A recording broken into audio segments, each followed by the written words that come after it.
ಬೆಳಗ್ಗೆ ಬೇಗ ಎದ್ಬಿಟ್ಟು ಸ್ನಾನ ಮಾಡಿ ರೆಡಿ ಆಗಿಬಿಟ್ಟು ಹೊರಟ್ವಿ. ಅದೇ ಟೈಮಿಗೆ ಬೆಂಗಳೂರಿಂದ ಮಂಗಳೂರಿಗೆ ಟ್ರೈನ್ ರೆಡಿ ಇತ್ತು. ಟ್ರೈನ್ ಹತ್ಕೊಂಡು ಮಂಗಳೂರು ಕಡೆ ಪ್ರಯಾಣ ಮಾಡಿದ್ವಿ. ಮಂಗಳೂರಿಗೆ ಬಂದು ಇಳಿತಿದ್ದಂಗೆ ಕೊರಗಜ್ಜ ಮೂಲಸ್ಥಾನಕ್ಕೆ ಹೋಗಬೇಕು ಅಂತ ಅಲ್ಲಿರೋ ಅಂಗಡಿಯನ್ನು ವಿಚಾರಿಸಿದಾಗ ಅವ್ರು ಹೇಳಿದ್ದು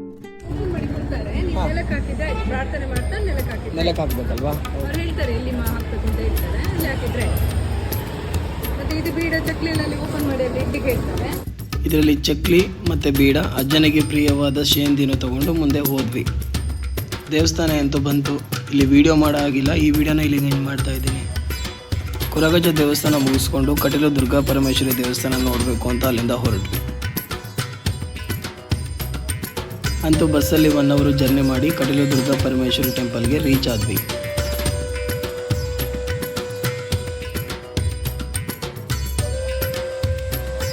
ಅಲ್ಲಿಂದ ದೇವಿ ದುರ್ಗಾ ಪರಮೇಶ್ವರಿ ದರ್ಶನ ಆಯಿತು. ಅಲ್ಲಿಂದ ಪೂಜೆ ಮುಗಿಸ್ಕೊಂಡು ಸೀದಾ ಊಟಕ್ಕೆ ಹೋಗುವ ಟೈಮಲ್ಲಿ ಒಂದು ಮುದ್ದಾದ ಆನೆ ಕಣ್ಣಿಗೆ ಕಾಣಿಸ್ತು. ಇದ್ರ ಹೆಸರು ಲಕ್ಷ್ಮಿ ಅಂತ.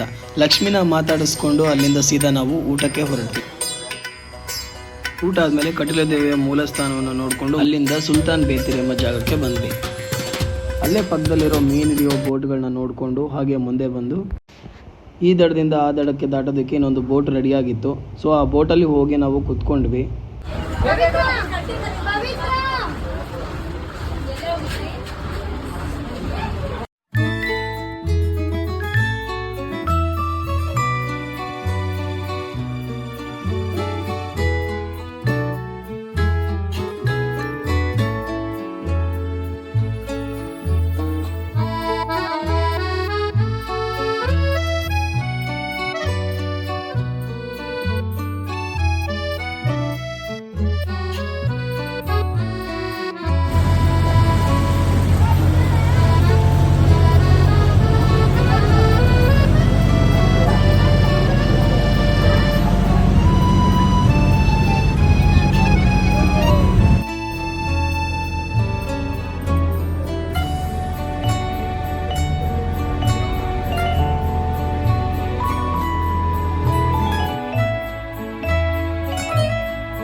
ಇಲ್ಲಿ ಕಾಣಿಸ್ತಿರೋ ಮೀನಿನ ಬಗ್ಗೆ ನಾನು ಇನ್ನೊಂದು ವಿಡಿಯೋ ಮಾಡಿದ್ದೀನಿ. ಸೊ ಇನ್ನೊಂದು ತುಂಬ ಇಂಟ್ರೆಸ್ಟಿಂಗ್ ಆಗಿರೋ ವಿಡಿಯೋ ಇದು. So next watch.